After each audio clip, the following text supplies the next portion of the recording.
Hello and welcome back.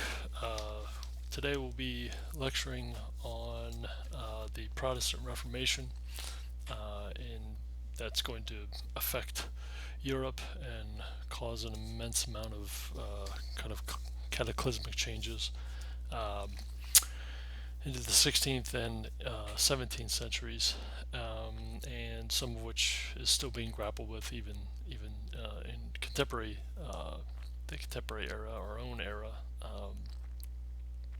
These days. But before I get into that, I wanted to make a few kind of general announcements, lay some groundwork for where we'll be heading as we kind of begin to turn our sights towards the first exam coming up pretty quickly. Just the first week in October. So first and foremost, I wanted to talk about the uploading of some of the videos for this week. Again, this will be in addition to Niall Ferguson's first two episodes of his Ascent of Money series, which is basically focusing on financial and economic and monetary policy and historical policy at that. He is that mainly is going to be chained to what we talked about in the last lecture, the Renaissance era. He talks in greater detail about the Medici family, its roots, as far as not so much its origins, but more about how involved it was in the functions of kind of a more modern type of manifestation of European affairs. Uh, that those two videos will be available starting for our second week here. In addition to that, I decided to go ahead and post the first, well, not the first episode of his series, but the first video that we have of Michael Wood's series, Legacy, which basically takes his examination of various world civilizations. Um, and it was a series that he put out in the early 1990s. This is prior to the first Gulf War, so it's that old. But so you will see some dated elements, but I think it's withstood the test of time. And when the episode I'm going to be putting on Blackboard is his kind of study of China, its origins, its foundations, and then kind of tracing this blitz of history in which he takes it up to the modern communist era. And I just want to mention that even though it's about a 60-minute episode or documentary, that it's covering an immense swath of time. What I really would like to focus on is obviously the earlier elements, and since we're so early in our semester here, key aspects are to understand the origins and the foundations of the Chinese mindset. Again, this is pertaining to, he'll describe it as a set of three main ingredients: Taoism, Confucianism, and Buddhism, which he does. Michael Wood does a rather good job of providing kind of a skeletal framework for us to understand the mentality, the mindset of China. I think that's good to kind of keep us in touch with the Far East, that part of the world, having studied Zheng He's explorations from last week. This will kind of keep our attention kind of focused as far as how China is viewing itself, and help us to continue to grapple with the concept of why a civilization bent on exploration would basically cut that tie and withdrawal. I think that understanding these core principles, these three principles, so fundamental to Chinese identity is a good place to start as far as understanding that concept. Uh, this again was filmed in the early 1990s. It's just as China is beginning to open up to the modern worlds. So the China that you probably have come to know in your own lifetimes is probably going to be seen quite different, and in many ways this presentation that Michael Wood puts together may seem dated, maybe even outdated. But I think that again, his approach, his attention to the philosophical foundations of China is what's important. Ferguson also is somewhat of a dated presentation. It was filmed in 2000, well, shortly after 2008. He is taking a deeper dive into financial history, mainly because of the housing meltdown experience that the world experienced. We experienced here in 2008. So he thought it was a good opportunity to kind of go over some questionable financial and monetary policy over the ages, primarily in Western civilization and in European history. So that's Ferguson's take. So I wanted to mention those. So now turning attention to the Reformation in Western Europe, I wanted to focus on this parallel event that was taking place roughly at about the same time that Europe was grappling with the Renaissance. It was also helping to feed off of the Reformation. So it's the relationship between these two serious reassessments that were taking place in European society in the 15th to 16th and even into the 17th century is important to grasp.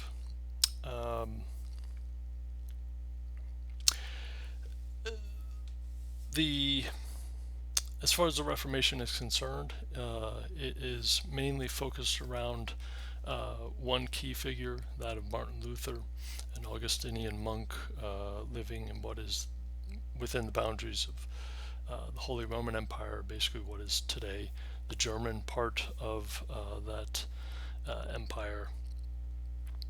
But again, as with most events, and the Reformation is no exception, there are going to be a series of long-term events, long-term kind of catalysts that get us to the point of the actual Reformation, where it is something that is going to be sustained, and where Christianity in Western Europe is going to fracture, and it's going to continue to fracture into basically not only two main groups, but where you're going to have between Protestants and Catholics, but there within Protestantism itself, there's going to be further fractures, which will begin to kind of at least study to in as much detail as we can, given our time constraints.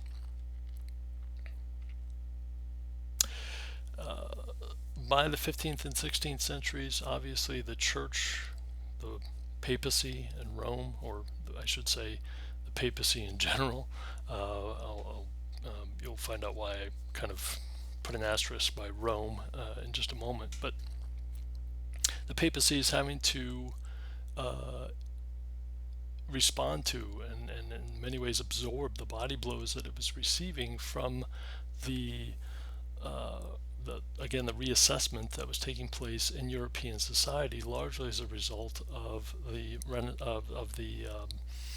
what was happening in the 14th and 15th centuries, the Black Death, focusing on the comforts of daily life, more of a materialistic kind of perspective, the social fluctuation that resulted, that we've covered in some detail in previous lectures.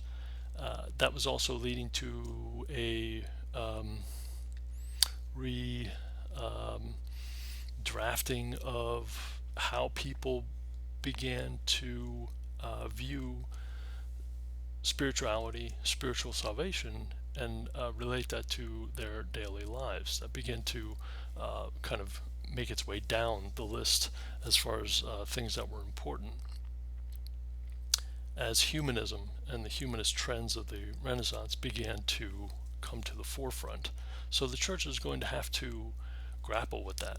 They are going to have to basically come up with policy responses to for their members of the clergy in order to handle this massive change that was taking place.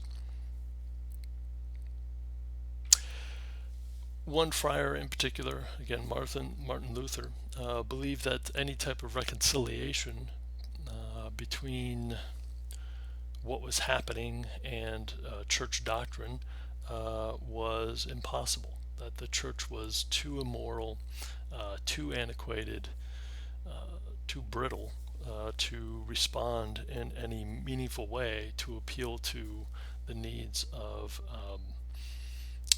the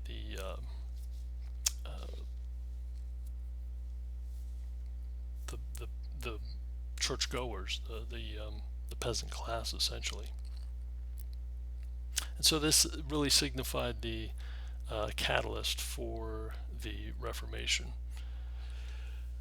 Luther's success, and he was able to be successful, and he was able to sustain his movement towards being, in the eyes of the church, a heretical figure.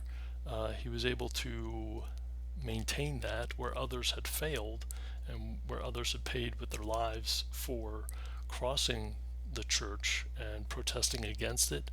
Martin Luther was met with success, largely again as a result of the power play between the papacy and now the rising, the kind of resurgence of a powerful state presence in the form of monarchies across Europe that were beginning to assert their dominance and beginning to manipulate the papacy as well. And that's where I want to turn right now. In France, you have what's called, by 1378, the Great Schism of that given year. This is where you have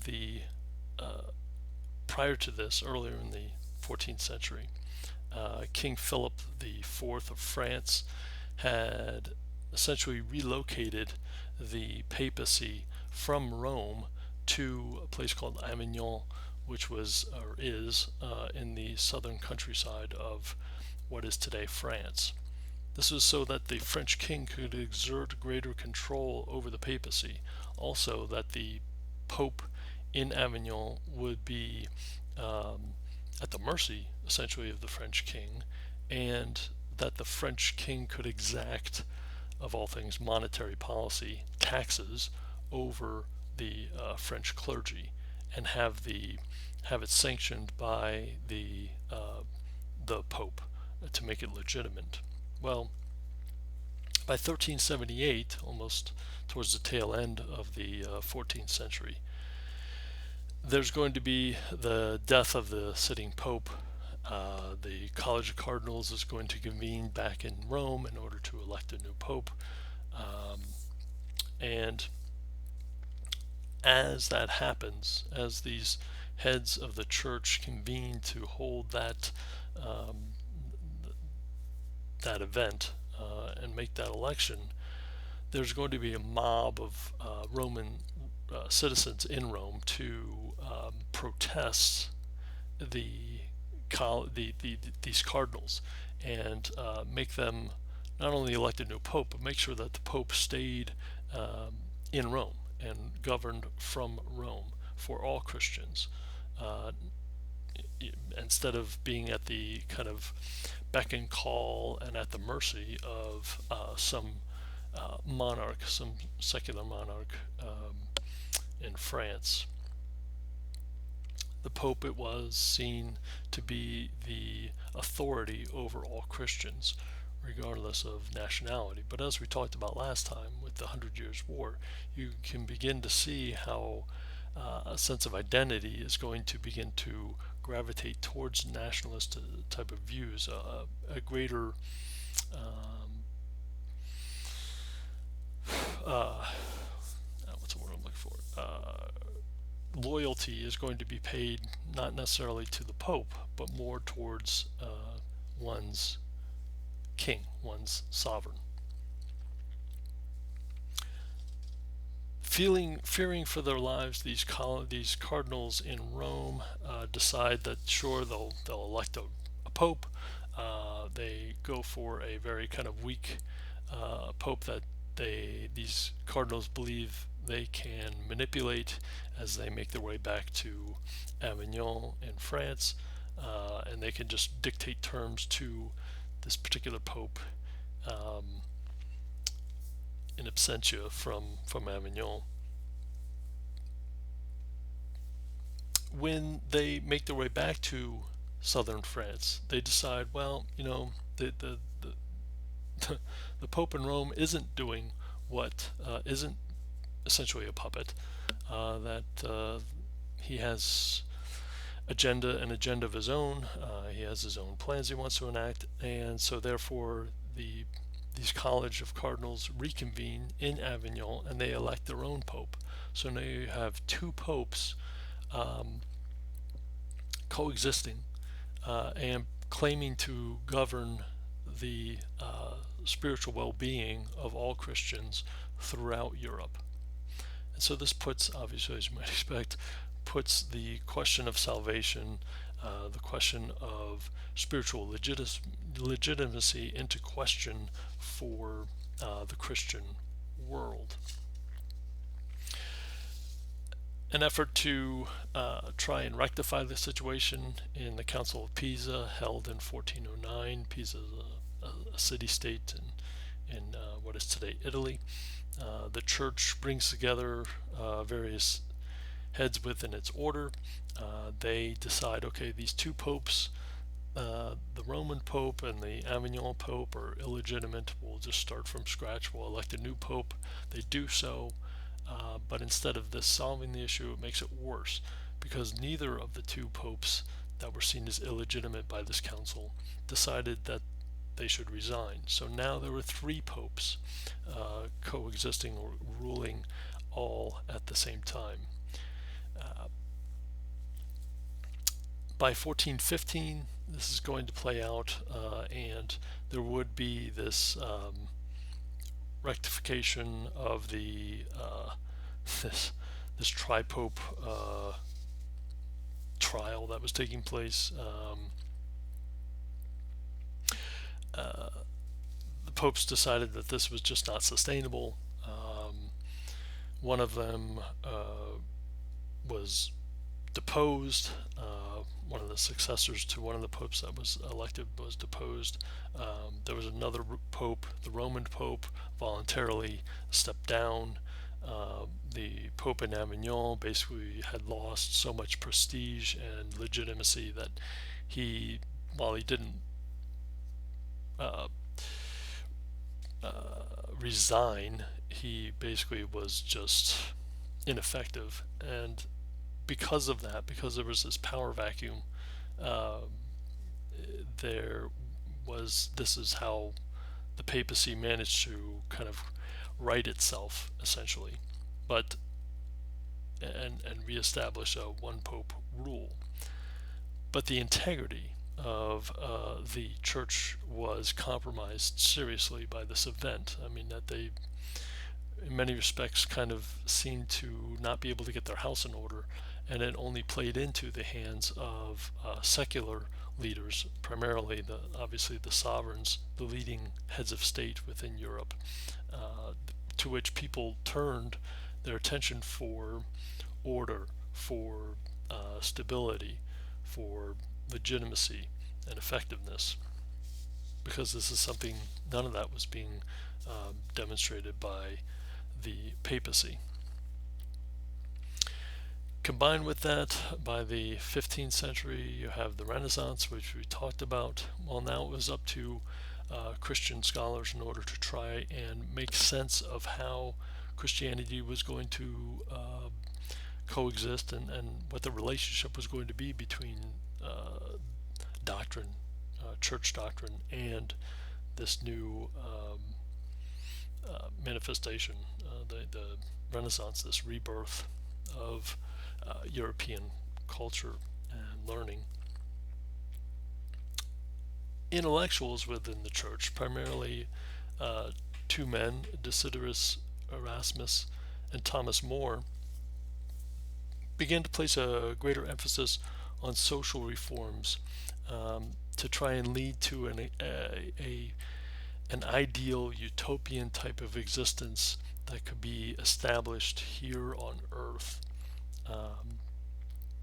and trying to replicate the kingdom of heaven, this paradise, in the here and now, in the mortal world, the material world, rather than to have this existence in the here and now serve as an opportunity to provide a moral orientation towards salvation in the afterlife. For Desiderius Erasmus, a Dutch scholar, he believed that disciplined, he continued to believe that disciplined Christian piety was the key to creating an ideal society. This would foster notions of peace, coexistence, morality. It meant that you could continue a sense of modest living and lifestyle by trying to refuse the temptations of greed and power that would corrupt people in the here and now. Erasmus was also a critic of church officials who abused their power and influence, who wrapped themselves in wealth, in property, in title.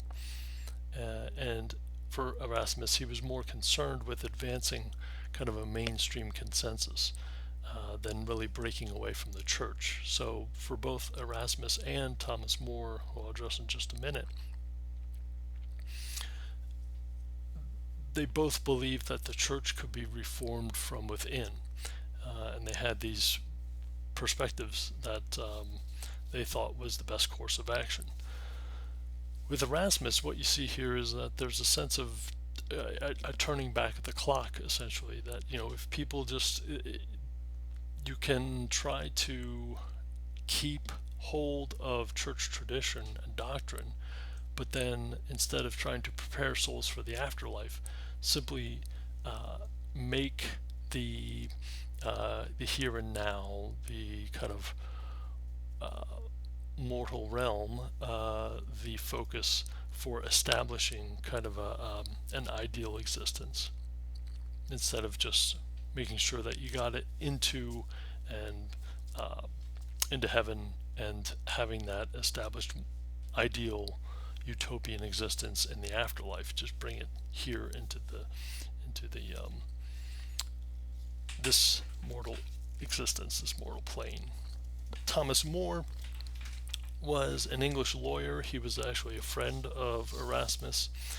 He supported the idea of creating utopian societies. He was especially inspired by the discovery of the New World, which took place during his lifetime. And he was at a pretty young age when that happened, or when news spread of that event. So that probably had a profound effect on his,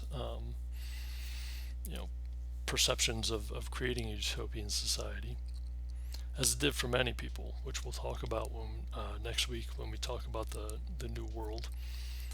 He believed that providing for the social good included key ingredients such as establishing and providing public facilities, things like schools, hospitals.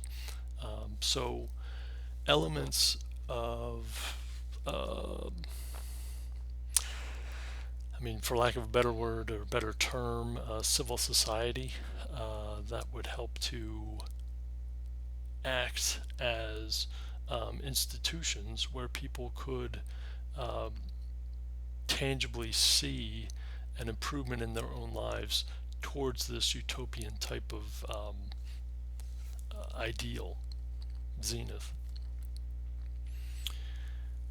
More went on from that. He basically said that greed and private property would begin to disappear. There would be less of a dependence on those two kind of characteristics because everybody would have access to everything they needed through the implementation and the construction of public facilities. Sources of envy would also disappear. Again, everybody would have equal access.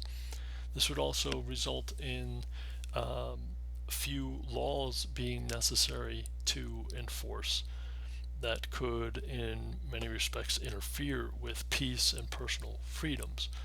That if everybody had equal access to all the things that they needed, then there would be no source for,